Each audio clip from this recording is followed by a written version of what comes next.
platform tonight. And so just a couple of quick instructions if you want to talk to us and ask a question. There's the Q&A feature if you want to ask a written question. So just click the Q&A button down there and type it away. Other folks will be able to see your question, and you'll be able to upvote questions if you'd like certain ones answered. And then if you'd like to talk to, ask a question live or in person to where we'll elevate and unmute you, just raise your hand, use the raise hand button down there. And you can practice that now if you want. And we'll call on folks in the order that their hands are raised, and you'll have a chance to do that. So that's basically it. And certainly if you have a question about Zoom, feel free to put that in the Q&A, and I'm happy to provide a written response there as well. Great, thank you, Tyler. All right, you know, I think to start off, maybe we should take a moment of silence. I think that, you know, recognizing George Floyd and all the Black lives that have been lost to police brutality, and just take a moment of silence to recognize that.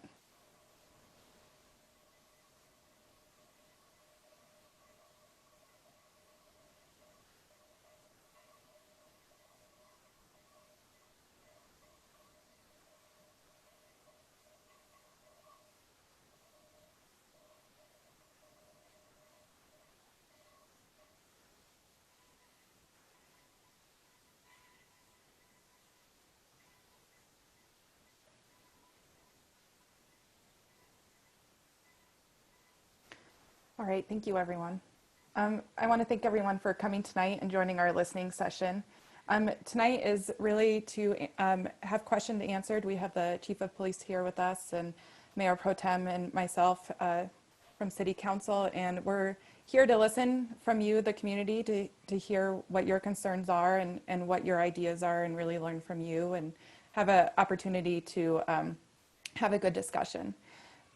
So I think first, I would love it, Chief, if you could start off. I think we've been getting a lot of questions about the 8 priorities that people have been setting, 8 can't wait.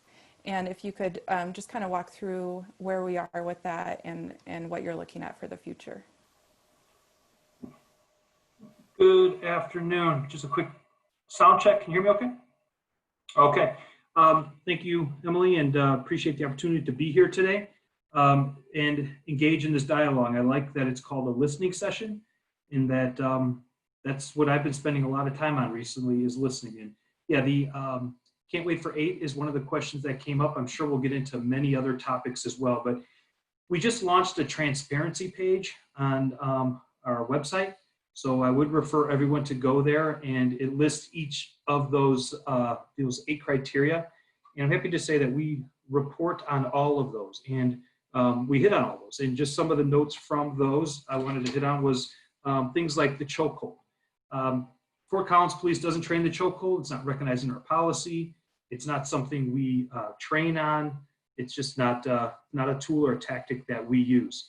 Some of the other things that are out there is reporting use of force and making sure that officers are giving warnings before they use force. Part of it is making sure officers use the least amount of force necessary to overcome the resistance that they're up against. De-escalation training and warning. I mentioned that the warning before force is used, but de-escalate training, making sure that through our use of force continuum, that when officers show up and begin engaging with someone, if force is needed to be used, making sure that as officers are going up, if they are talking and de-escalating the situation, ramping that back down. So you might show up in a scene where it's very hostile, and through our words and our actions, we're able to many times talk that individual down, and so force is not needed as much. So we really, talk about our mouth is our best tool that we have, and if we can show up and talk to people and de-escalate, which is part of that 8 can't wait as well, force can many times be minimized or potentially not even used at all. But we all know that doesn't always work, but it is one of the goals of the 8+8. The duty to intervene, something we routinely talk about and train. I just met with some of our newest officers, and especially this latest incident with Mr. Floyd, it's really showing that officers have a duty to step in your career, your livelihood, even though you're not the one potentially engaged with someone. if you see something inappropriate that goes past our policies, you not only have a duty, but an obligation to step in.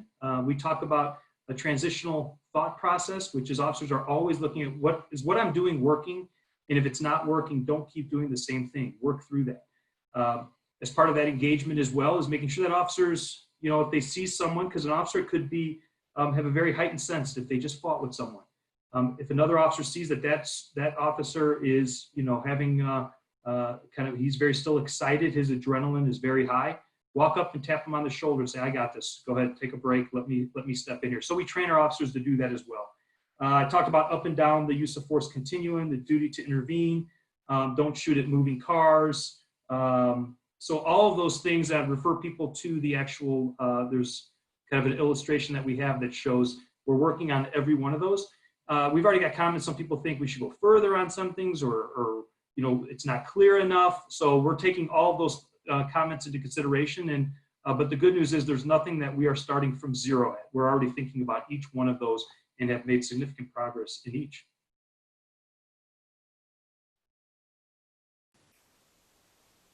That's great. Thank you for that overview. I think community members have been asking about how we review and revise our use of force policies and some of the others that you covered. Can you talk about how we revise and review those policies and kind of what the timeline is? Because this has been brought up and it's a top of the community concern and what that looks like moving forward. Yeah, one thing we're very proud of is in the past about a year now, we just recently got accredited through the Commission on Accreditation and Law Enforcement Agencies. So less than 5% of police departments are accredited. And what that says is that this, if you're accredited, your police department meets or exceeds national standards across a myriad of all the policies, from use of force to pursuits to how you recruit, you name it. It's kind of all things that police departments do across the country. And what this does is accreditation says, okay, here's where the bar is at, and you have to at least meet or exceed it. So very happy to report that in the past year we got accredited. And so that's definitely a very positive move that the department's been working on for a number of years. And we were able to accomplish that last year. So once you have the national policy, then there needs to be a reason to change that policy. It can't just be based on a whim of the chief or an officer, but basically we have a bottom-up approach. If an officer specifically sees something that's not working or recognize there's a new tool or tactic that's out there, they can talk to their supervisors. We would talk about that at a management meeting that would be brought forward to our policy review team, where they all get together and talk about it. And it's ultimately brought up to the command staff, where we would look at the pros and cons of changing those policies. But ultimately, I sign off on every policy. So it doesn't go outside the police department. Many of our policies and procedures, again, though, not just national standards, but also could be backed by law as well. And so we would just need to take a look at all of those things. But if there was something that we wanted to do inside the police department, and it's kind of a new and creative way of doing business, we could write a policy that basically says we do that, as long as it doesn't fly in the face of some other standard. And we have hundreds upon hundreds of policies. You can imagine the book is very thick. I'm going old school with the book, but online. And we publish our policies online. So it's another transparency move that we did not too long ago, both English and Spanish. And any policy we have, anybody can go and review it. If they have a question, they can ultimately send myself or obviously through the council and say, this policy doesn't make sense, or I have a question. And they could, be the starting point for a policy change if they would like. Thank you for that overview. We have a question kind of along the same lines of how are police policies evaluated using data, and is the public involved in creating those policies? So if I'm hearing you, as far as creating policies based on the data that's out there? Mm-hmm. I think, when we look at data and outcomes, and are we having the intended outcomes through these policies, how are those policies created with that data, as well as has the public been involved in creating those policies? Yeah, so it would be very similar. Some of the data that we do get, especially when we're talking about like a use of force, if there's a tool or a tactic that just doesn't work, or if we're finding it doesn't work, when someone is on a certain type of drug. So we would use that data to help us policies. I'm trying to think of a policy that, because we already have a policy of all the things we're doing. So if somebody had a specific example, I think I think the kind of the overarching question there is, at any point we can change policies. It's not a certain time of year. It's not, it has to come from, you know, the police chief to change policy. So if there was data that somebody had a question on that I could answer, I could do that. But we're continuously using data throughout the organization. And I'm just trying to think of one where we saw the data and then we said, let's change policy based on that. I'm sure we have that, but I can't think of one off the top of my head. Yeah, and it looks like maybe Tyler has some additional information. I do not, Emily. I'm sorry. Oh, okay, sorry. The question was good. Oh, okay, great. Sorry for that. And I just got one thing real quick, if I could add to that, because I just it's nice to have people listening who are also part of this. And through that CALIA, that accreditation process, 25% of our policies have to be reviewed every year, and we send them in, they get evaluated, so that after 4 years, everything is reviewed. And one of the ones that we did a couple of years back, and I'm sure Kristin remembers, was the trust initiative, where that did come from the community and said, hey, there are some things that are out there. It was a lot around immigration, and we need our policies in Spanish. And so we took all that information and we made all of that happen. So, grassroots type of efforts where people want to see something are absolutely doable. And the department has a track record of doing that when it comes in.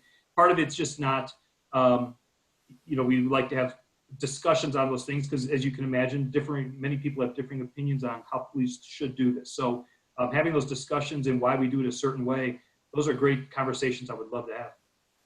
Great. Yeah, I think that's an excellent opportunity to bring the community in and talk about those policies is an opportunity that we can get some community members involved in that. Yeah, and I think, with the trust, community trust resolution that we crafted, I sat down with a lot of community members and immigration lawyers and advocates in the community to work on that trust resolution. A lot of it was reiterating some policies we already had in place, like we don't check on routine traffic checks. We don't check for any kind of immigration papers. Those questions aren't asked about citizenship or papers. And so the police already weren't doing that, but we felt like we wanted to codify something like that to make sure that, the community understood that that was something we took seriously. I'm trying to think, Chief, if there were other policies, but I think translating a lot of things into Spanish was one of the a lot of the documents, and that went for not just the police documents, but it was also, that we had people in Parks and Rec that were able to, speak Spanish and be able to interact with people coming into our public space. And so it was kind of overreaching, but we definitely talked a lot about policing in that area, wanting to make sure that people felt safe in our community and then felt safe to report crimes in our community. So, and I think we did change some policies. That was community led and community driven. There again, I was mostly there to take notes and figure out how to help craft the resolution. Our Citizens Review Board routinely gives us suggestions as well when they're reviewing a policy and we think we've got this and here's what happened and it makes sense. Many times just also with that another lens from a community member saying, well, this doesn't make sense. Why don't you do this different? Or have you thought about this? And so we'll regularly get information from our Citizen Review Board after they review an incident and give us input to say, here's how we could prevent that from occurring in the future. Can you talk a little bit, just for people who don't know what the Citizens Review Board is and what they do and their role? Yeah, so they're appointed by the council, and this review board will take on complaints that we get from the community, and they're an independent body that's able to give recommendations to me. They review. They're not able to dole out any discipline, but what they are able to do is review a case. They get all the information. They look at what has occurred. Then they look at how the police department did the investigation. And then they come back to us in a memorandum saying that I reviewed this information. We reviewed this case. It's usually a subgroup of the overall review board, a group of 3, I believe. They work on a certain case. They look at everything. And at the end of it, they say, this investigation either was or wasn't complete. They also say that they looked at it and, you know, again, they don't recommend discipline or anything like that, but they can also make comments on anything throughout the investigation. Like, you know, the police department said that the officer didn't do anything wrong. Well, we disagree. We think the officer did do something wrong, and here's what we think. So when I'm able to review any discipline, it comes from the chain of command. So if it's an officer, a sergeant, or a lieutenant, or what have you, they are able to write up and say that I investigated this case. Here's all we've done. Here's what I think happened. Here's discipline that I think should happen, or discipline that shouldn't happen. And that comes to me. The Citizen Review Board also writes something up and gets it to me as well. And then I have both pieces of document as well. And on certain cases, the FOP, which is the union for the police, they review some of it as well and get it to me as well. The employee can ask that they do their own review. And again, all of these are just to say, here's what I believe occurred. In the end, discipline is my duty to make sure that discipline is appropriate, that there's accountability throughout the organization. And if someone doesn't like the discipline that I give them, if it reaches a certain level, they can appeal it to the city manager, who also forwards that out to a third party to look at as well and see if the law was handled correctly. If there's policy failures that are in there saying, no, the officer didn't violate a policy because there isn't a policy on that. And so what we need to do is write a policy so that this doesn't happen again. Or it can be the officer was exonerated. Yep, the officer did exactly as you're saying, but the officer acted appropriately. Or there's not enough information. Emily says this happened. The officer says this happened, like with a rudeness complaint. I mean, it wouldn't make sense with us with our body cameras. But if there was a differencing of opinion, one person said one thing, one person said something else, we're unable to determine what the truth is. But if there's still a record of that. And then lastly is sustained. Yep, you said that the officer did this. Sure enough, they did do this. And here's the discipline, and that the reporting person, whoever makes that complaint, is able to get what the findings were, and that discipline was either discipline did occur or didn't occur, and it just goes as far as that. Great, thank you so much for that overview. I do want to remind people that you can write into the Q&A if you have questions, or raise your hand and we can go to some people live. Also, I just want to let you know that if we don't get to your question tonight, all these will be collected and we will answer them on the transparency page that the chief referred to. And Tyler, if you could put that link in the chat, I think that would be really helpful. But in the meantime, Tyler or Kevin, do we have anyone with a raised hand that wants to ask a question live? We have 4 folks with a raised hand. Great. So our first one is by the name of User.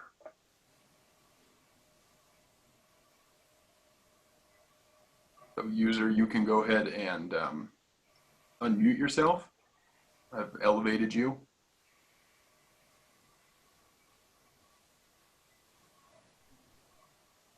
Looks like you're unmuted now. Okay, my name is Brett. I thought I'd put my name in there, but first of all, I'd like to thank all 3 of you for what you're doing tonight. It's very valuable. And Chief Swoboda, I'd also like to acknowledge you for your interview in the Coloradoan on acknowledging the fact that systemic racism is a problem in Fort Collins and in policing. And you were quoted as saying people are just fed up. They're tired. I couldn't agree more. I'm a white male married to a black female. We've lived here for 30 years in Fort Collins. And I'd also like to thank Kristin and Emily, because I've joined your listening sessions before and have found them to be extremely helpful to being heard. I also would like to acknowledge Darren Atterbury's column in Sunday's paper that's titled, "We Share Responsibility to Dismantle Systemic Racism in the Community," and asking, saying that he wants to listen and to learn about what's really going on. So with that, I'd like to give you in advance what my questions are for the 2 of you, but I'd like to share just a little bit of context of why I'd like those 2 questions answered. My questions deal with a lot of information that the city manager's office and also the city council should be aware of relative to some serious issues that came from citizens from the community survey that we do every year. And my question is, are you aware of these data points? And number two, if not, why not? And then based on what you hear from me, I'd like to get a response from each one of you regarding what the city manager's office or the city council is doing to address them, and what are the next steps with the city to really handle the results on an annual basis from the community survey. Now, 3 data points I'd like to share. The survey was completed last fall, and there's one question that is asked, and it's specifically dealing with the following. What is the perception of openness and acceptance of members of the community towards people of diverse backgrounds? So there's basically asking people for their perception, and they ask you to rate it on a scale of 1 to 100, 0 being very bad, 100 being very good. Well, over the last 6 years, the raw score of all the citizens that responded to the survey has gone down from 75 to 55 in 2019. In fact, it's extremely concerning because in the last 2 years, it has dropped from 66 to 55, an erosion of 11 points. And they also do a national benchmark, and Fort Collins is only ranked 158 out of 288 cities in terms of comparison. So we're in the lower 50th percentile.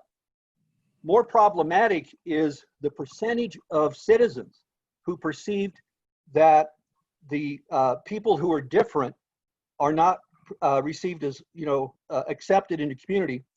The percentage of feedback that rated it bad or very bad grew from 5% 2 years ago to 14%.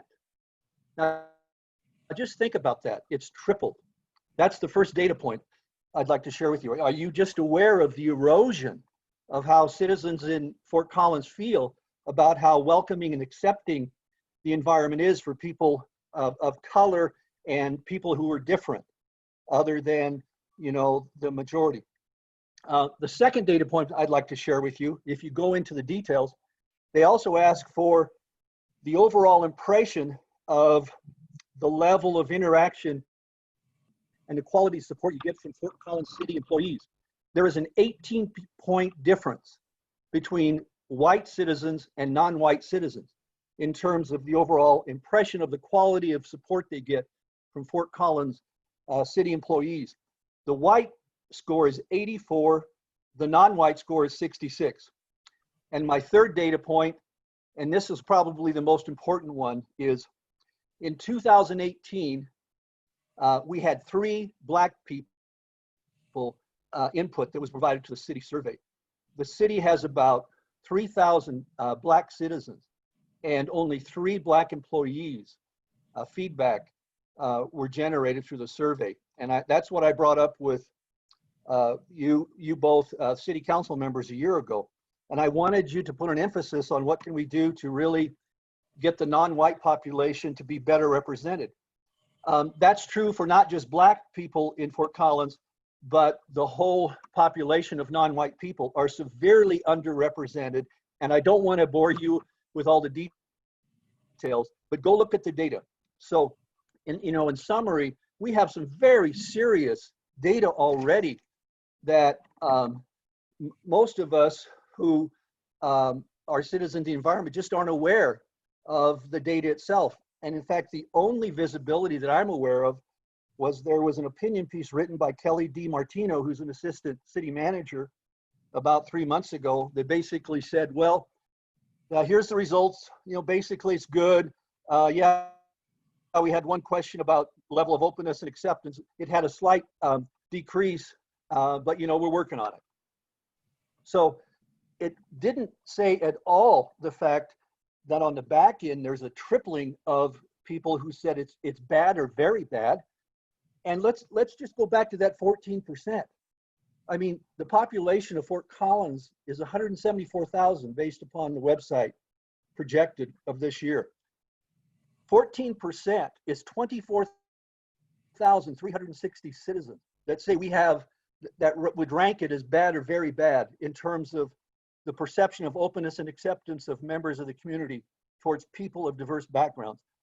So having shared that data point, And having been a little disappointed without the greater visibility and analysis and action planning and accountability, yes, I've seen the proclamation recently, but my questions are you aware of these data points? Is the city council, why haven't we seen greater visibility and awareness? More importantly, why haven't we seen action steps? And where is the accountability to make sure that citizens of Fort Collins see their tax money that's invested in doing these surveys that really feed the truth back to the citizens of this community? So I'm sorry to provide that background, but that's my question to the three of you. Thank you.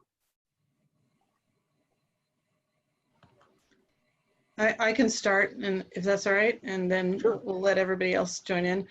So Brett, yeah, I remember that conversation that we had at one of my listening sessions, and I appreciate you bringing that up. So, you know, I will say with the visibility part is that sometimes we do work and it's not necessarily captured by the Colorado or other news media. So that's, you know, that's unfortunate. I'm not saying that we've been perfect and we've done all the work that we need to do. I'm just saying that, you know, sometimes if people don't attend meetings or watch the meetings, they're maybe unaware of some of the work that we're doing in this space. So the new council that was elected last April met in May to decide on council priorities. And one of our council priorities was equity and inclusion. And so that's the first time that council really, I believe, has addressed this and really was looking for systemic change in our organization. We are currently, you know, doing a study to see what kind of gaps and areas that we need to work on in our community, and because we've been advised that, you know, taking action before you understand the problem, you might not be getting at the issues you need to be getting at, and so. You know, that's one of the ways that we are going to be addressing things. I am aware of those data points that you mentioned. I am aware that people have different perceptions about the city depending on their background and their race, and we need to address those. And so that's why we prioritize this. We were aware of those data points, and that's why we wanted to take a look at this. I'm proud of this council for starting to do that work, and I hope the community stays engaged on doing that work, because, you know, we want to look at things like our fee schedules in municipal court. Are those fair? Are we overburdening people who are already you know, having economic hardship in their life, and this is just piling on to their situation? And so, you know, across the board, we want to look at all the city entities and see where we can make this change. But thank you, and I guess I'll let Emily or the chief kind of add on to what I had to say. Yeah, I can add on. And Brett, thank you for calling in, and nice to hear your voice again. You know, we have talked about the community survey, and so when it came out again this year, I did review it again after our discussion, and am aware of those differences in responses and the decline in some of those.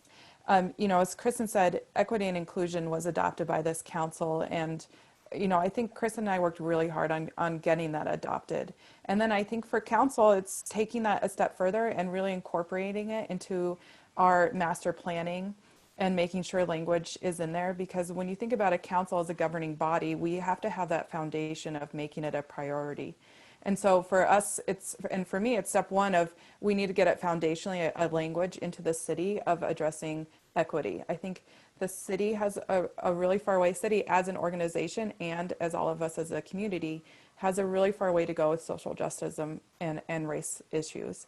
And so, you know, we at council are trying to do that work, and we need to develop those indicators. The city has great indicators on economics and how much this brings in, and we have great data, but we don't have great data on these different indicators that have to do with equity and social justice, and we do really need to develop those and how they impact our community. So I think for me that's a big plan, but that also takes time, and I understand that it's very frustrating that we want the city to act now.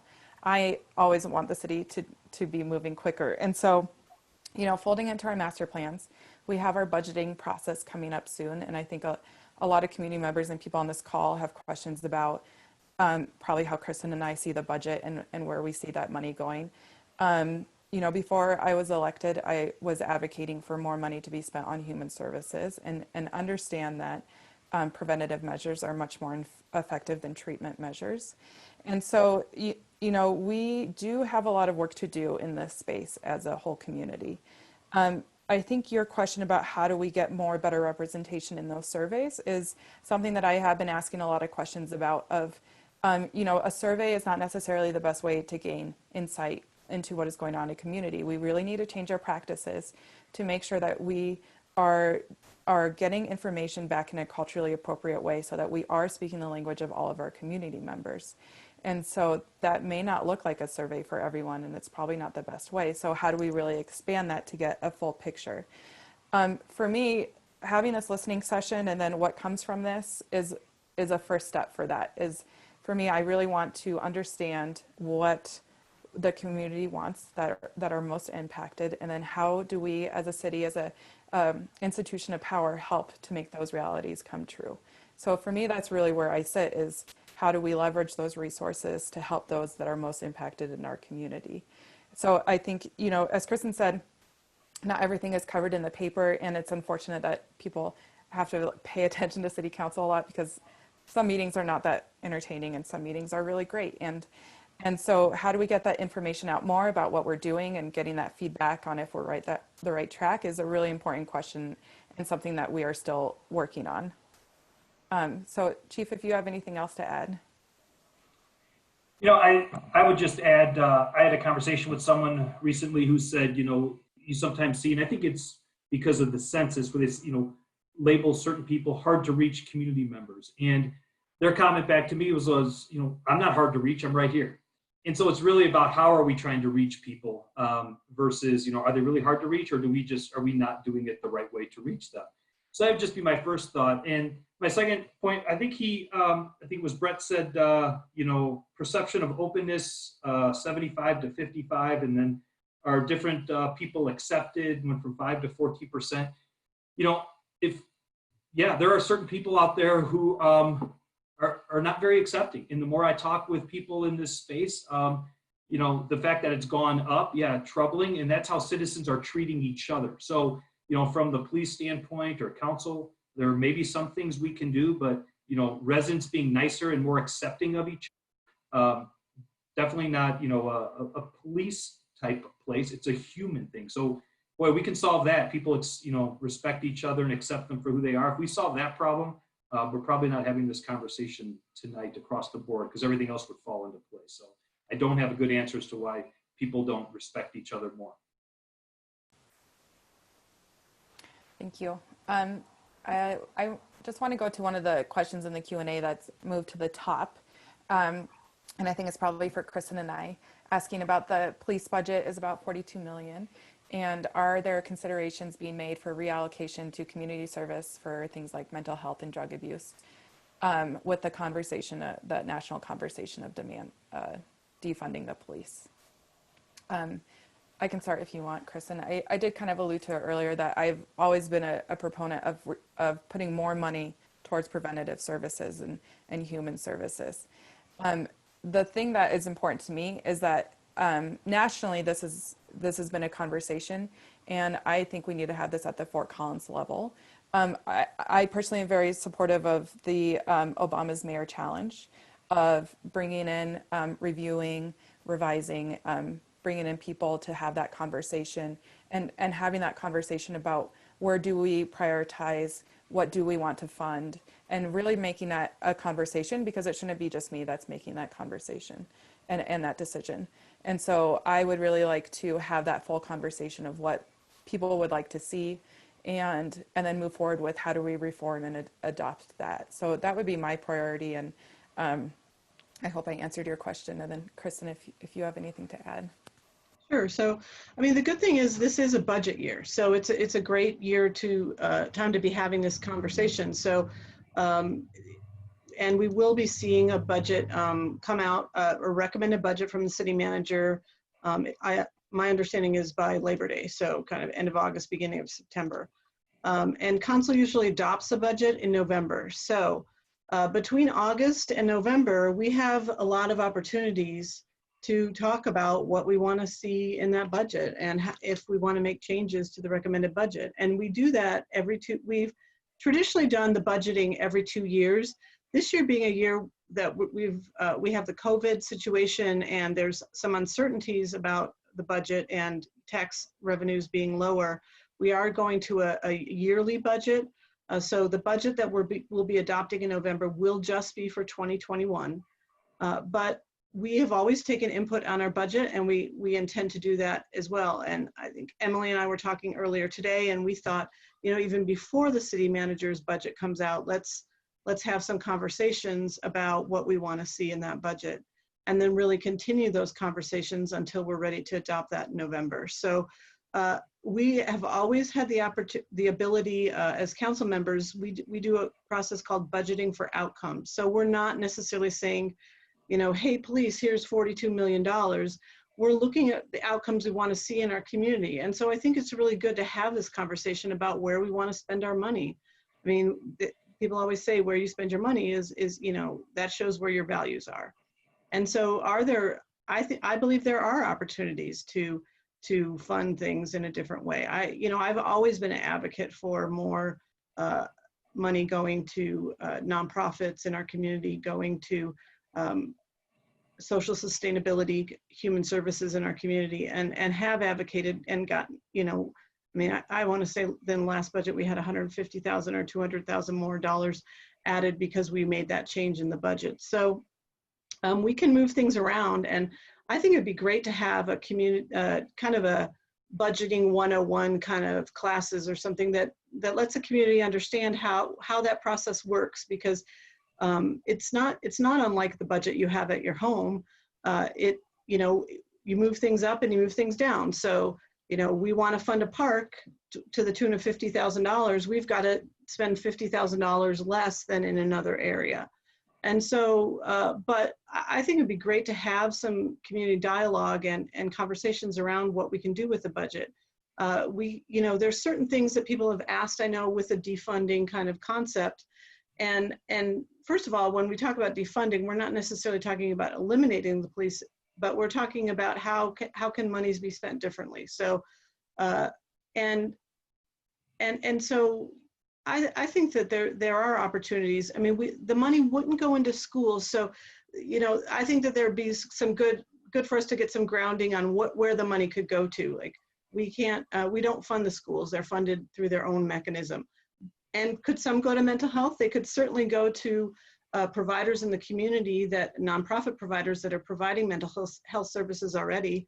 We have a mechanism to do that. Could some money go towards, you know, to those experiencing homelessness or for affordable housing? I mean, there are a lot of options that we have here on where the money can go. So we really need to have those conversations. I'm very open to that. We've done that in the past. So I'll say, you know, in the last budgeting cycle, there was a recommendation for 7 new police officers, and the city manager actually didn't send that forward to us. And we didn't add the additional police officers. We actually added 2 school resource officers instead, because we had a lot of community members who asked for that. Now there's another case where there may be some people aren't necessarily in favor of that, but there are going to be a lot of opportunities for us to open up the budget for to have these conversations. I'd be happy to lead, you know, or to work with groups that want to talk about it and want to understand how they would make recommendations. But we have taken recommendations from the public, and those recommendations have elevated projects that might not normally have gotten traction. And for example, Sunday bus service, council was not going to, because of the expense, was not going to fund that. And we heard such an outcry from the community, and we received so many postcards and phone calls and emails that I mean, the former Mayor Pro Tem Jerry Horak, you know, said, let's find a way to fund this. And so we did, and it involved taking funds out of something else, but we were able to fund it. It's been successful. So there are, you know, this is, we don't want it to be a secret process, and we want everybody to be involved.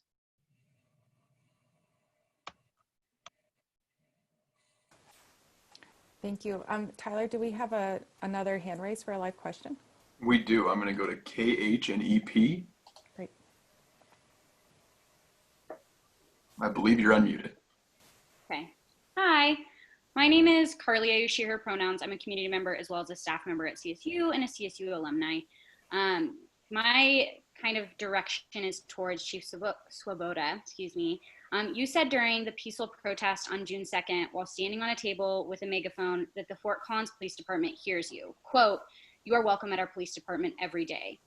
When you say that, and then when we see a video of a perceived white man demanding that 2 peaceful protesters be arrested and removed from outside of the police department, it is really hard to trust the police and to trust you. We hear one thing and then we see something different. That police officer who arrived ultimately dismissed a woman of color that was trying to explain the situation and was engaging peacefully. And that police officer fist bumped the person who called. I can't help but think that this is a time when de-escalation should happen for the person who called the police. This was not an emergency. I'd love to hear your thoughts, hearing your own words back, and then comparing it to the video that I referenced. Yeah, sure. And I apparently didn't see the video you saw. Did you see the video of the officer and gentleman fist bumping? No, that was from the person who posted the videos, talked through what happened after her video got turned off when the police officer arrived. Right, so we have body cameras, so I haven't had a chance to review the body camera, but the one thing I've learned over the years is one person's account of what happened, I don't make conclusions based on that. So the one thing I can tell you is people have been out in front of our house, our police department, your police department, every single night for the past 2 weeks. I've been out there multiple days. My assistant chief has been out there multiple days talking with people. And I think we've had a great relationship with people. My understanding are some of the residents across the street are getting tired of beeping horns when they're trying to sleep. So that is a complaint that we are starting to work through now. How do we want to do that? So by no means have we ever stopped people from standing up front and protesting. And we're going to work through what that means if you live by the police department and are trying to go to sleep at 11 o'clock at night and there are beeping horns keeping you up. How do we navigate that? So back to my questions, I meant exactly what I said, and I've been walking that walk. We do hear people. We've been marching.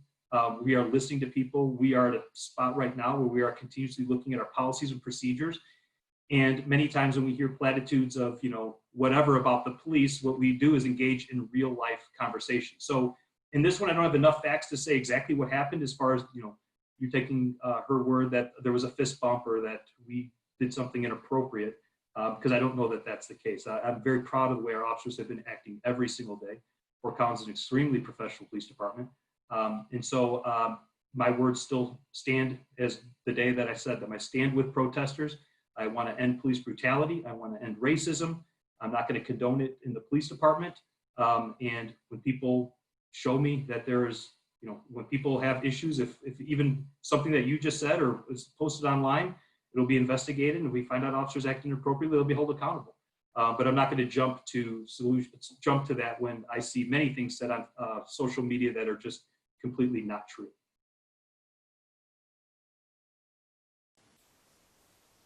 Sorry, KH, I didn't catch your name.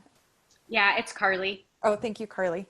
And thank you for the question. And I'm wondering if it would be okay if you could share your contact information with either Kristin or I, and then we can follow up with the chief and kind of review the social media and then the body camera, so that, we can, I think it's an important conversation to engage in and really like have that conversation about community perception and the police and continue that. So if it's all right with you, would that be okay to get the body camera, and then if you also have any social media, then we can have that conversation after that? Yeah, absolutely. Should I just email your email? Yeah, that'd be great. Awesome. Thank you. Yeah, thank Hey, you. Carly, can I ask you a question? Carly, you there? Yeah, sorry, what did you say? Yeah, have you been out there at all? I haven't been outside of the police department. I attended the protest on June 2nd. And then I also plan on attending the march that's coming up this next weekend. Okay.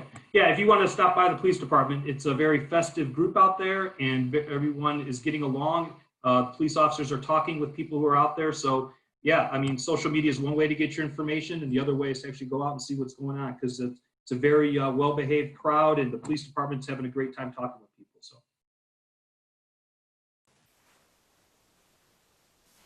Great, thank you, Carly.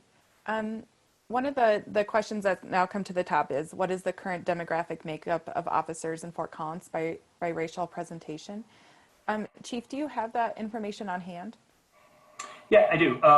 Saw it pop up, so we pulled it. So the breakout for male and female is 90% male, 10% female. The racial makeup is 2% African American, just about 3% Asian, Latin, Hispanic is about 6%. And the demographics that are definitely lacking are in the Latinx community and people, police officers representing that community. Chief, can you talk a little bit about hiring and how you're kind of plan on increasing the number of Latinx and across the racial presentation of hiring more police officers to better reflect our community? Yeah, so one of the things that I routinely say is, representing your community is in some places a very good goal. In Fort Collins, that would be still a very white police department, and that diversity representing 2% African American, Black, again, we reach that target right now, but we want more diversity. So it's not just a game of chasing the numbers type of thing. So we go all the way across the country. I know our recruiters have recently been in Philadelphia at a jobs fair, and they routinely go, I couldn't even name all the places we go.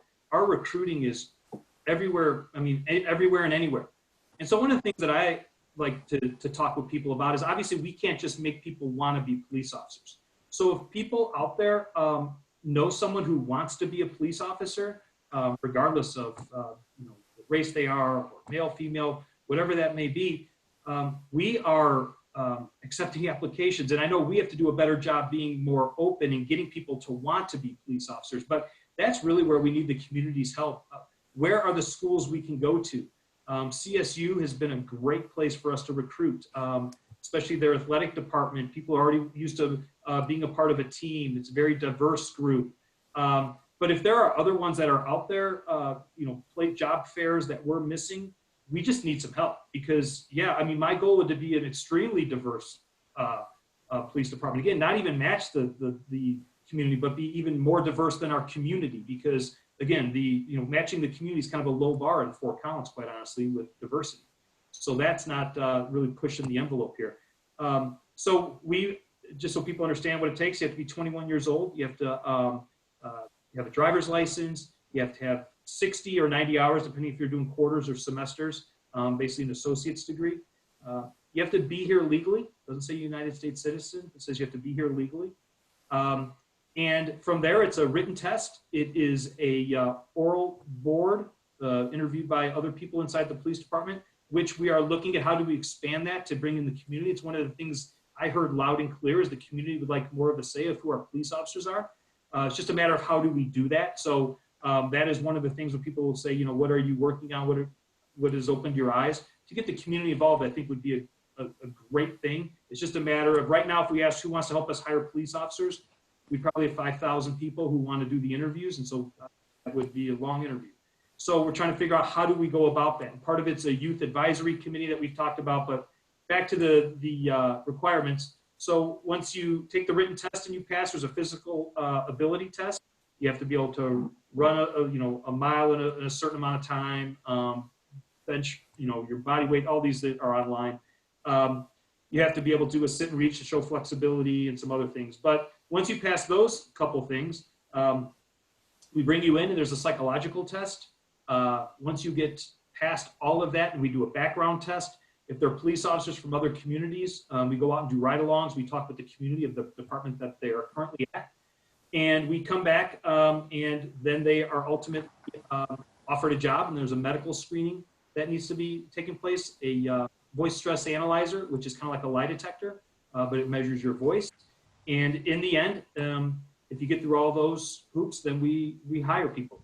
We get, don't hold me to these numbers, but generally between probably a couple hundred each time we test twice a year, and we're lucky if we get 10 each time. It's a very, very stringent process. We don't take other police officers from other places that have problems, that have discipline issues, that have, there's many things that can bar you from this, which is, certain arrests in your background, those types of things. So this is all spelled out on our transparency page. I would absolutely ask people to go to. And my last point is, this is another great one for a conversation like this or in the future, is what should the education requirement be? Because I can tell you as a police chief, I'll routinely get people on both sides. Like right now I said it's an associate's degree. There are some that say it should be a bachelor's degree. An associate's degree is, in this day and age, it's not enough education. There are others that would say any education requirement is a barrier to diversity, that not everyone has access to college. And so these are the great questions that I would love to engage. Obviously, council would be a part of this, but also the community. At what level do we want education requirements for police officers? And that's not a chief of police. I mean, it's ultimately we decide as an organization, but that is, I could make a strong argument on both sides of how much education a person should need to be a police officer. So that's how you get to become a police officer. And then we send you to an academy. You don't have to know anything about policing. We have people, one of our recent hiring was a track coach. We've had physical trainers. We've had teachers. I tell people all the time, if they're looking for a job change, you don't have to be a criminal justice major or know anything about policing. We hire you, then we send you to a police academy. We spend about 20 weeks getting to learn all the laws and everything. Then we bring you back. We put you to an in-house academy so you understand Fort Collins, because you might not be from Fort Collins. So you learn all of our policies, procedures, all those things. And then we put you out with a field training officer for 4 months and a couple different field training officers. And you go out and you spend 4 months policing with a more seasoned officer. Each month you have more authority, and you're able to the first time you're just in the passenger seat watching, and then month 4 you're running the call. So that's the process, and it takes about 1.5 years to get somebody from the time they take a written test to the time we have them back here operating as a police officer. It's a very slow process, but obviously with the amount of discretion and authority a police officer has, that slow roll up makes a lot of sense. Thank you for that overview and the whole process. I know that Fort Collins has a very stringent hiring process when it comes to police, and that we have many applicants every year, and that we do, recruit and then train our own police force instead of having people come in. It just kind of brings up a question and idea about we may be able to recruit people of color into the force, but really having a culture in the police force that supports people. And so that may be an area of support that the city could have and bring community members in about how do you foster a sense of belonging for people coming into the force that may not be white and may have a difficult time kind of settling in, which I think we don't want to lose people once we get them here. And I think it's a great thing to add to our list of community conversations about that recruitment and education piece and what we value here as a community and all the struggles that come with that. So thank you. Tyler, do we have another person who wants to ask a live question? We do. Lauryn Bolz. Said that right? I think you're unmuted. Can everyone hear me all right? Mm-hmm. Great. So my name is Lauren. I am the editor-in-chief at the Rocky Mountain Collegian, located at CSU. My question was also concerning that video that came up with the 2 protesters and the man that approached them, and later the police car coming and breaking that up. So I was wondering if I could be included in that conversation that you're planning to have with Carly, and what email I should contact to do so. Yeah, that'd be fine. I think with me, Lauren, if Carly's okay with that, and you can email Kristin or I. Tyler, would you mind just putting our emails in the chat when you have a chance? I will, and I'll put them up at the end before we close as well. Perfect, thank you. So Lauren, if it's okay, I'll check with Carly, and then we can loop you in if that's okay with her. Yes, thank you so much. Great, thank you for calling in. All right, so the next highest question in our ranked questions, and for people who join us late, you can like a question and then we'll move it up to the top of the list.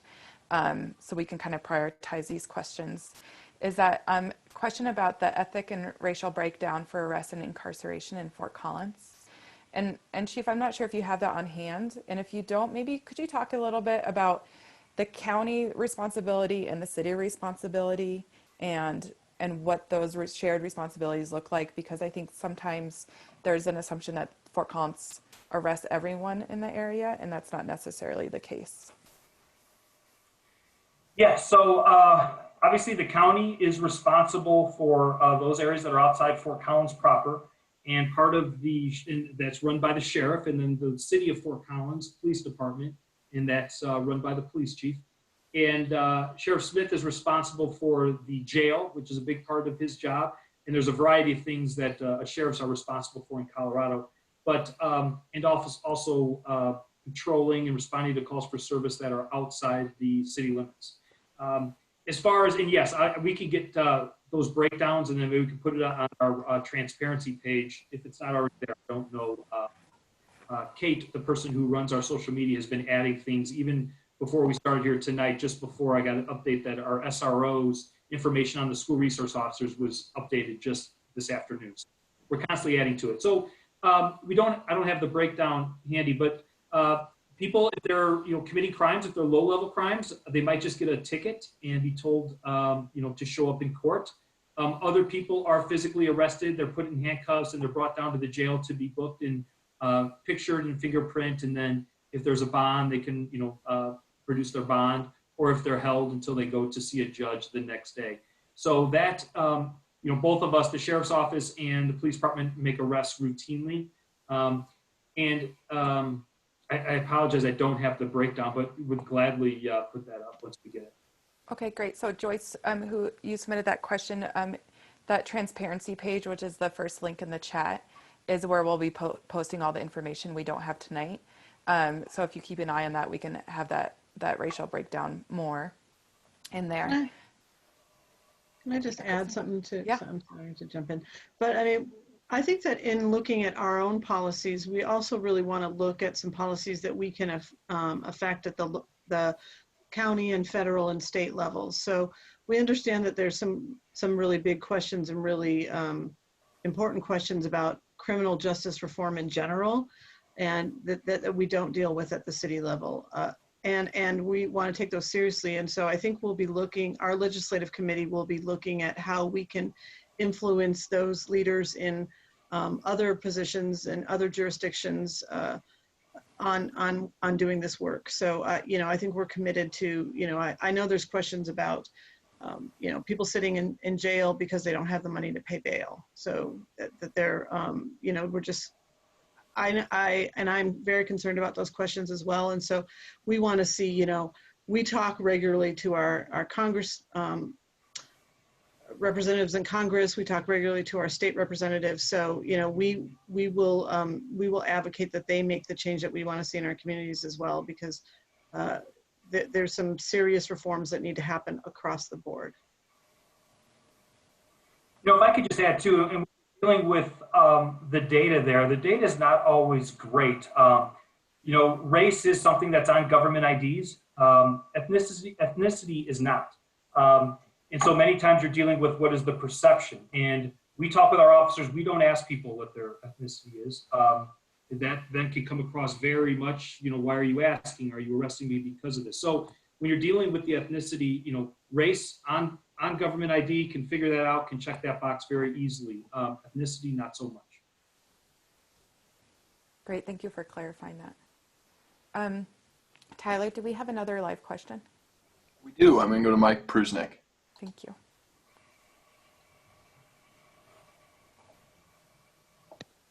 You're unmuted, Mike. Can you hear me?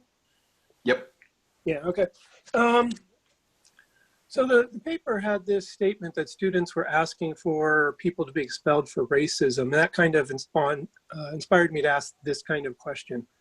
Because, if we have racists running our government, they can't solve the problem. So I think it's incumbent upon every member of council, the ELC, senior managers to be asking themselves, have I done something that's racist? Am I seeing something that's racist? Have I been, watching something and not acting? Have I been actively denying it? Because in my per experience. I see a lot of that going on in the city. And like I gave Emily and Kristin a letter yesterday, an email, outlining a few things. Like I notice when I go through the press releases, I don't see any so-called, say decent white folk being arrested and charged with crimes.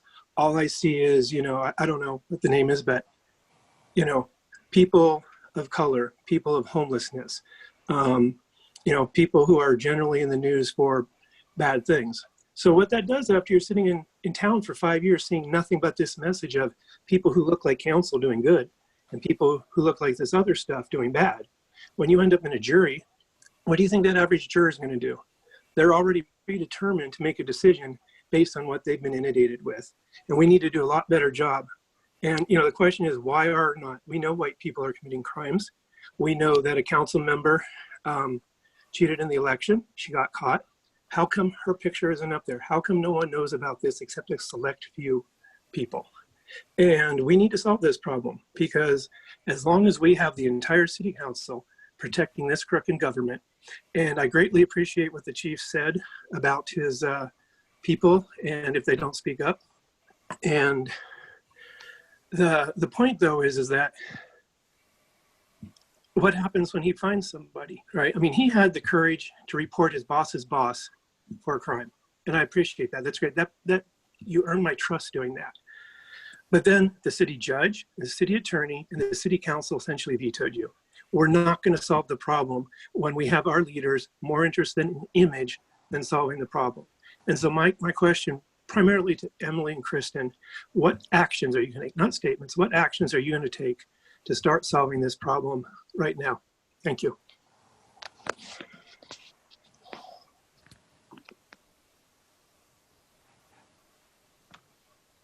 Okay, I'll start.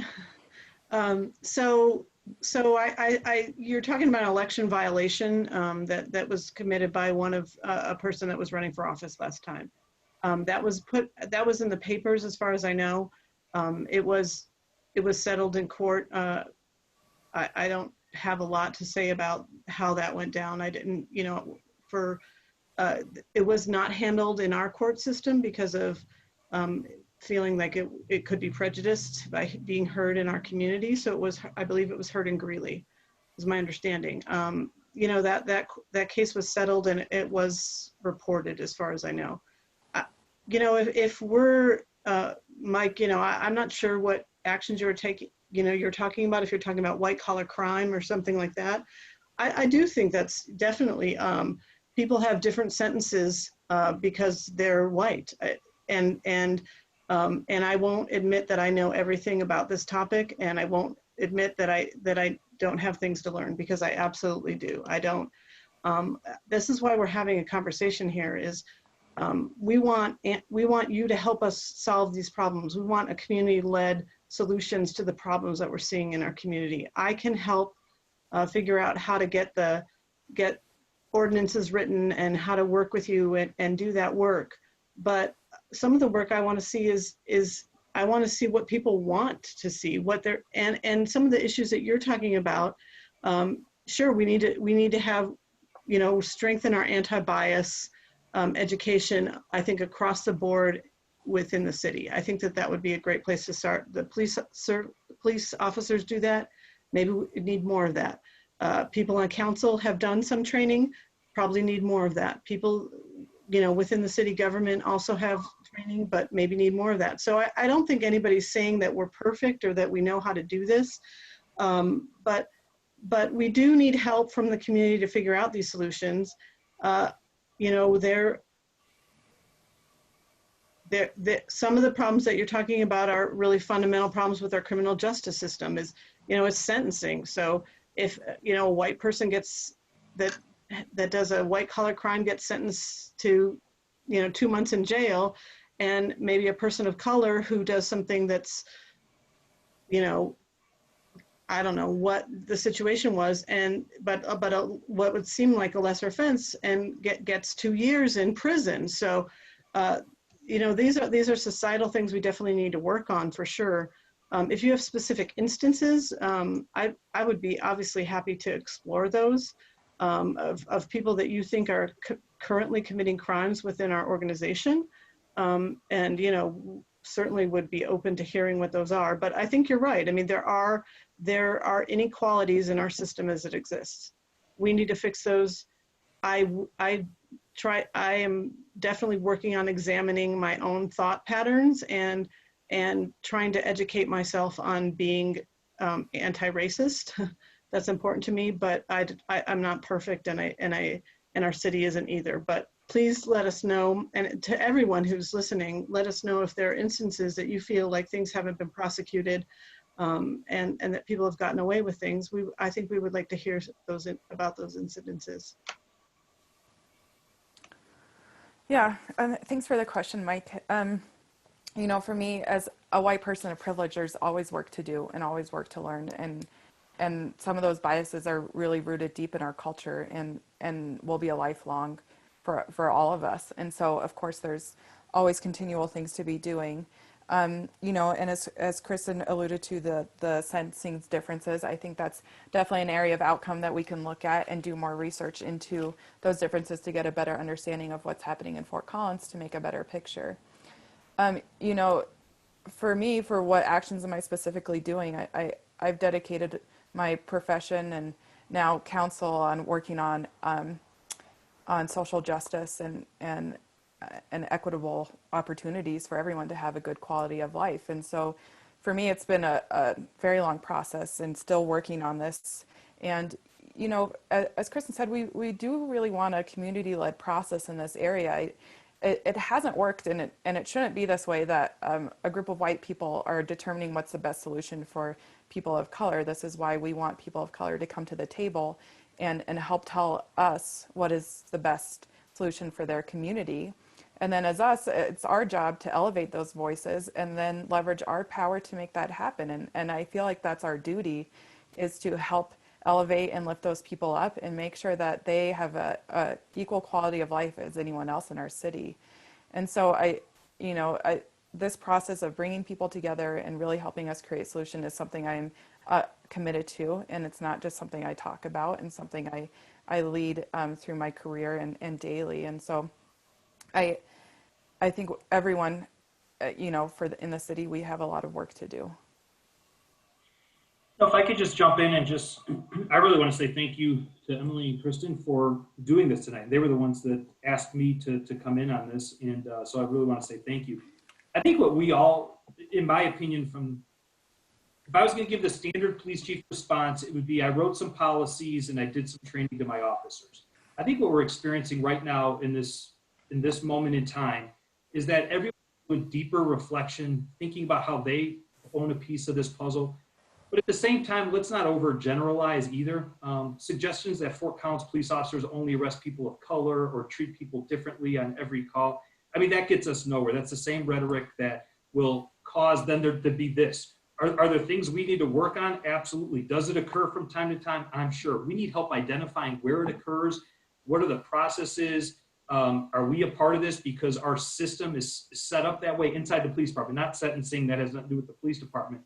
So how do we really go about that? But I can tell you, I couldn't be prouder of the men and women of the Fort Collins Police Service for the job they do every day, especially in this tough time. And suggestions that they're just out there only doing that to a certain race. Again, I don't think that gets us anywhere. Does it occur? I'm sure. And when it does, we need to know about it and do what we can to rid police departments of people who do treat people differently based on the color of their skin. Yeah, Chief, I think you bring up a good point of, communities of color have historically not been taken seriously in these instances. And there are, different stories that are told and who to trust. But I think the issue is that communities of color have felt like they have tried to give this information, and that police and elected officials and people of privilege did not take them seriously or just didn't care.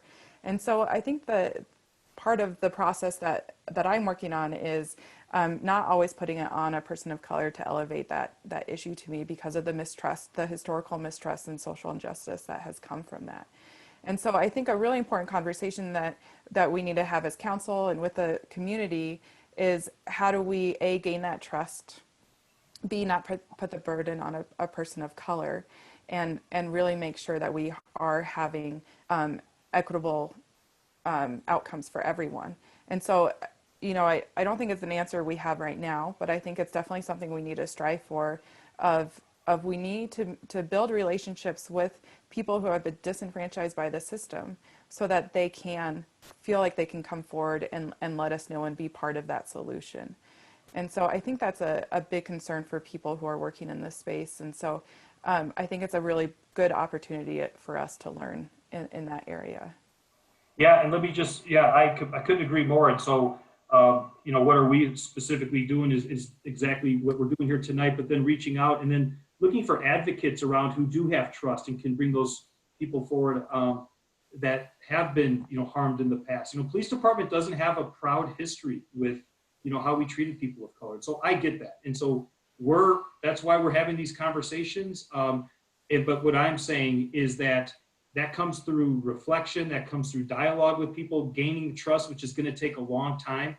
And I know that from the police department standpoint, again, policies only get you so far. It's who you hire, it's the culture, and that is work that is measured in years. And so that's where, you know, I'm looking for all the help we can get. I'm a partner in this completely. And I just think that, you know, as we're talking about this, we all just need to recognize we all play a piece in this, and we start pointing fingers. I just think let's have real conversations, and let's help us get better. I guess what I'm saying from the police department standpoint, that's what we're looking for.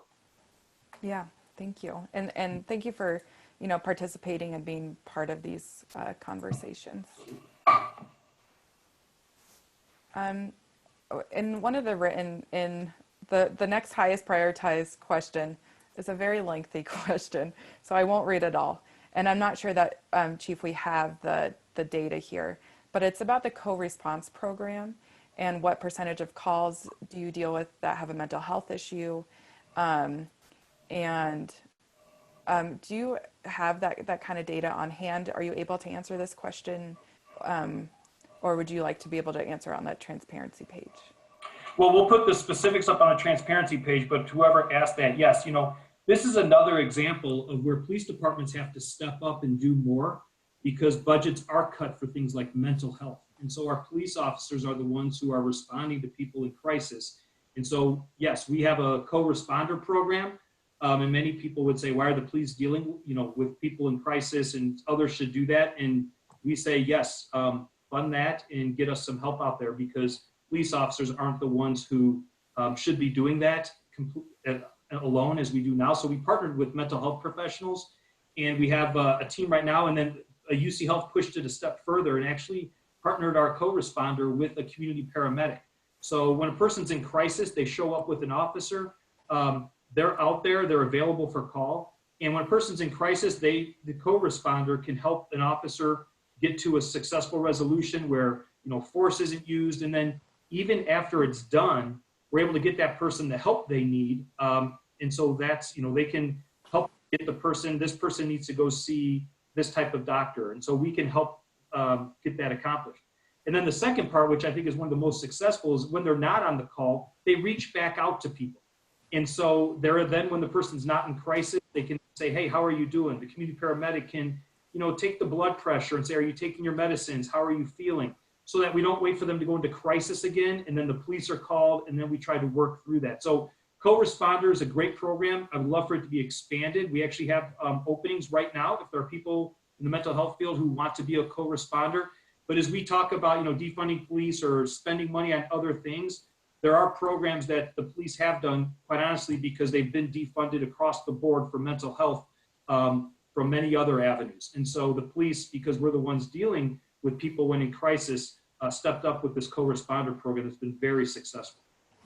We could put the numbers of amount of calls they go on our transparency page. I don't have that in front of me. Yeah, that was a good question. And I think certainly it's something we can absolutely look at funding and maybe even dive down into those calls and say, you know, we wish we would have had somebody on this call, but we didn't have someone available, and, you know, maybe do some capturing of data on how many calls people actually wish they had somebody co-responding with them. And, you know, that can inform maybe how many more positions like that we should fund. And, you know, there's some other dollars that we can tap into for funding that, not just city dollars, but there are a lot of, there's some federal programs that can help with the funding of that. There's, you know, CDBG dollars that might be able to be used. You know, even the county's mental health fund can be used by different community services. So, you know, that's something that we can, you know, that's a perfect example of something that might lessen the load of the police and would be a better response than just sending a police officer. And so I think that these are the real things that we need to look at, you know, thinking about like homelessness and stuff, you know. I mean, would there be fewer issues downtown if people actually had a place to live and, you know, didn't have to worry about somebody stealing their belongings or some other issues that might come up amongst folks that are experiencing homelessness? That, you know, I mean, just providing somebody a home is a way better alternative than putting more people on this, more police officers on the street to deal with situations that might come up. So, you know, I think we really have to kind of look at, and I'm willing to look at some models across the country and really see some best practices on some of this, you know, what really is working, because there again, it's not just about defunding the police, it's really taking those dollars and maybe lowering the load that first responders would have. And we wouldn't even need as many officers responding, you know, to certain cases. So I think that there's some work to be done for sure on, you know, ways that we can that we can fix and help with some of these problems through our budgeting process.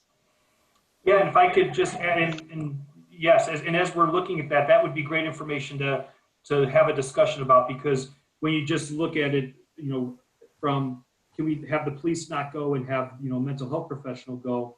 The police still need to go, because there's not a mental health professional that wants to walk into someone's house while they're in crisis, talking with the co-responder, feeling that she can do her job much better because she knows she's safe. There's a police officer nearby. So yeah, I think these are great discussions to have, but sometimes you do see people saying less police, more mental health professionals. And then the mental health professionals will be the first to say, well, we still need the police nearby because I want to be safe. So yeah, these are great discussions, and it's not just a matter of subtract from one and add to another. It's kind of a this and that. So, but yeah, mental health, drug addiction, big one, homelessness, all the things that police respond to routinely that quite honestly are societal issues that nobody else is really there 24/7 to handle those issues. So when someone is overdosing and, you know, family is calling, it's the police that are going. When someone is experiencing homelessness, but they are bothering someone in the downtown area, if there are outreach for pounds and places, other people that do assist with this, but the lion's share of that work is by the police. And so those would be great discussions to have and say, you know, police won't respond to those certain calls anymore. That will go somewhere else. That we would welcome that conversation. Yeah, that's great. Thank you. And I think that's really what the community has been asking for when we talk about defunding, is just how can we reallocate and help support people who really need those services and be able to provide the best and most appropriate service to those people in our community. Tyler, do we have another live question that someone wants to ask? We do. I'm going to go to Johanna.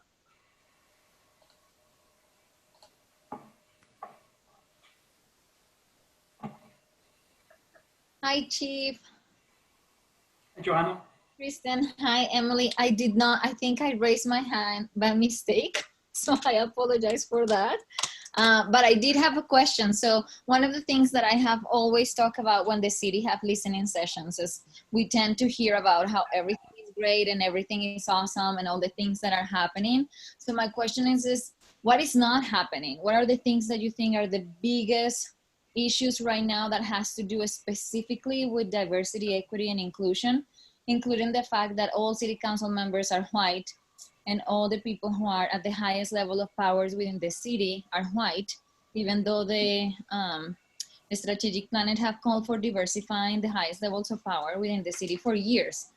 And part of keeping the city accountable is your job. So I guess that's my question. Thank you. Thanks, Johanna.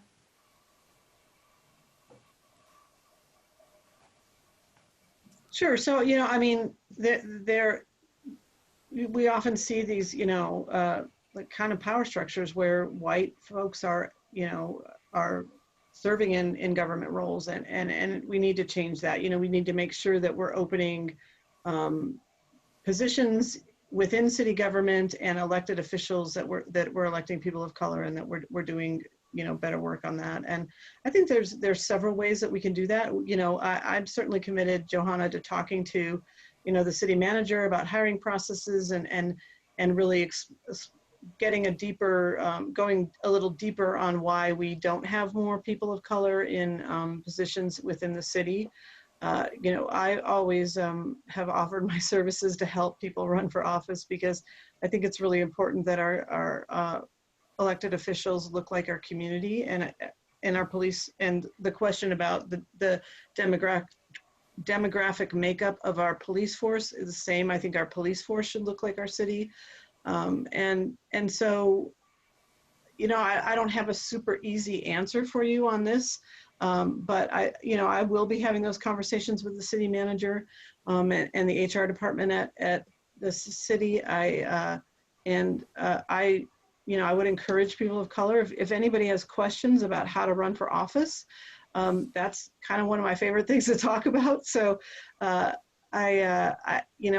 always would offer a hand to people who want to understand that process, because I think I've often called it, it's a little bit of insider baseball, and it shouldn't be that way. We should, you know, make sure that we're getting the best and the brightest and representative government, and we don't always get that. We often get people who are, who are wealthy and are white, unfortunately. And, you know, I mean, you look at Congress, I mean, you know, the United States Senate is all made of millionaires. And so there's so many ways that we're not really hearing from all the people in our community. And so, Johanna, I'd like to work with you and others on seeing how we can make that kind of change in our community, because it's not good. And there are many, many capable people in our community of doing this work. I would love to help others figure out how to get elected and how to access people in power and try to make change. So please contact me. You have my email, you have my phone number, hopefully was put up, and let's kind of continue those conversations. I don't have a real quick answer, but I would love to help with that. Yeah. Hi, Johanna, and thanks for the question. Also, please come to one of my listening sessions, because I do not think everything is going great. And so, so I like to talk about how we can make things better. And, but I do understand what you're saying, is that, you know, the city does like to say all the wonderful things we are doing. And, you know, I think Kristin talked a lot about elections and executive leadership at the city. And I think that your question had more to it, and I can't remember the other part. So I'll talk about what Kristin did, is that, you know, talking to the city manager about our executive leadership team and how they are all white has been a discussion that I've been having. And I think part of it, and, you know, I brought it up with the police chief, is how do we create a culture and a sense of belonging so that we can get more diverse leadership? Because we have had people come here from out of state that are people of color and decline working here because they see the makeup of our community. And so I think we need to really work on fostering that and growing that. And so that when people come and interview for executive leadership, that they see people like themselves. And so I think it's across the organization. This is something that we really need to work on, and have been talking about that with the city manager. You know, Kristin talked about elected and having more people of color in elected positions, which I think is super important. And, you know, and Johanna, as you know, through my day job, really working with communities on how to access elected officials and try to break down those barriers. You know, we are people, and people can call my direct phone and I answer it, and, you know, really trying to break down that and build those, build that trust between the communities. Some other things that we've been talking about and has been, we have a CityWorks 101 that we currently don't offer in Spanish. And then also talking about a CityWorks 201, which is more about civic engagement. So CityWorks 101 is really about how the city works and the departments, and really asking questions about CityWorks 201 of how do you become civically engaged? How do you engage with our city plan and our strategic plan and our BFO and all these plans that we have? and then on the reverse is being able to collect input into how we can improve that engagement process. So as Kristin said, you know, Kristin and I are both dedicated to working on this and happy to meet with you. And I'm sure you have lots of ideas and know people and happy to come to the table in that conversation. And I'll just want to, oh, I'm sorry. I'll just say really quickly is we are revamping our boards and commissions, and it's called Reimagining Boards and Commissions. The idea is to get more diversity on our boards and commissions. There again, I did hear from the Sheriff Justin Smith, who was not happy about our process in our city for doing that. So know that sometimes there's pushback. Now, that doesn't bother me. I'm happy to, I want to go ahead and do this work. But it's very interesting of the people who are not supportive of this work. You know, that's very telling of how things are run differently in different places. So anyway, every board and commission members that was chosen this year will have a very short term. The idea is to get more diversity on our boards and commissions. The demographics are mostly older, white people making over $100,000 are most of what's made up of our boards and commissions. So I would encourage everybody who's out in the audience to, in the fall, when we start this process of looking at board and commission members, that you apply and that we'll be doing outreach to make sure that that our boards and commissions also look more like our community. And that's definitely a launching ground and a great way to learn about the city and then get involved and run for office. So that's how I did it. So I'd encourage others to do it. You know, I was just going to add, and since she raised her hand and spoke, I really just want to say thank you to Johanna. She was one of the first people that I met with and introduced me to many people who make it very clear things aren't going all swimmingly and, you know, perfect as they may seem. And so having people who do have respect in the community to come forward. I know at a listening session that La Familia, another shout out to them, La Familia helped us with the Spanish speaking chief chat community conversation and spoke to a family who daughter was assaulted. And the family didn't call because they were concerned that immigration would get involved. And it happened months and months earlier. And so this family was torn apart because we didn't have a good enough relationship with the community for them to come forward and tell us this happened because they were scared. And so it's those conversations, and I wouldn't have had that conversation with that person, that father and that mother, if it wasn't for people like Johanna or La Familia or Queen out there. So I'm asking for people. I'm a white guy who's a police chief, and so I don't inherently have the trust of everyone in the community. And so I need some assistance in getting into rooms and meetings. And so really thank you, Johanna, for that. And I just want to make sure, because I know we're just about out of time, we've got a ton of work to do and the police department's committed to this work. This is about building resiliency and having tough conversations and challenging our assumptions. And just know that with the police department and with me at the lead, I absolutely welcome those conversations.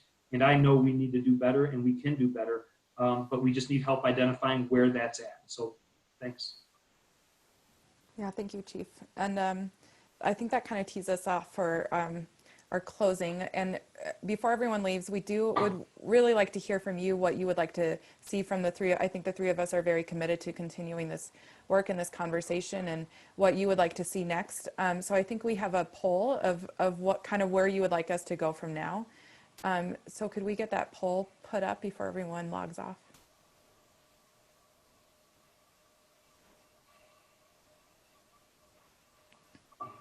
Great, thank you. Yeah, so just for our next steps, what would you like to see us do?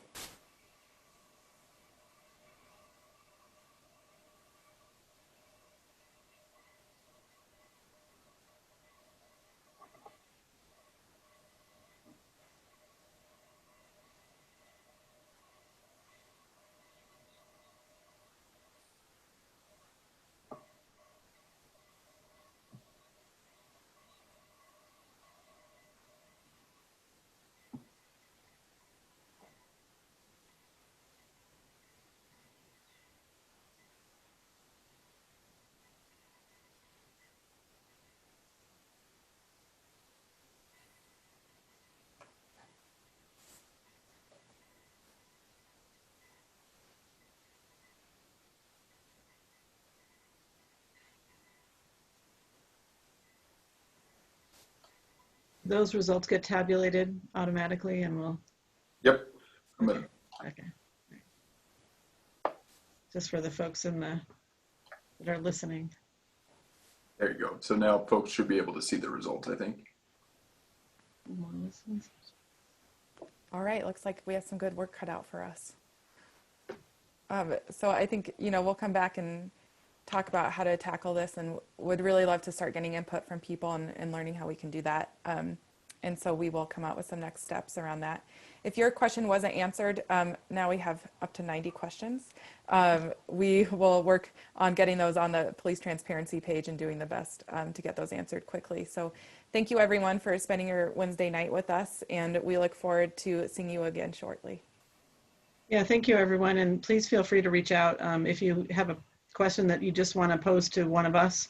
We're happy to take an email or a phone call or even a text, and just, happy to sit down with folks and have coffee and really have these conversations, in smaller groups. So please feel free to reach out and talk to us, because we really want to know what you want to do and what you want to see in the community. So, and thank you for Emily for, suggesting this. She was the person who really organized everything tonight. Appreciate it.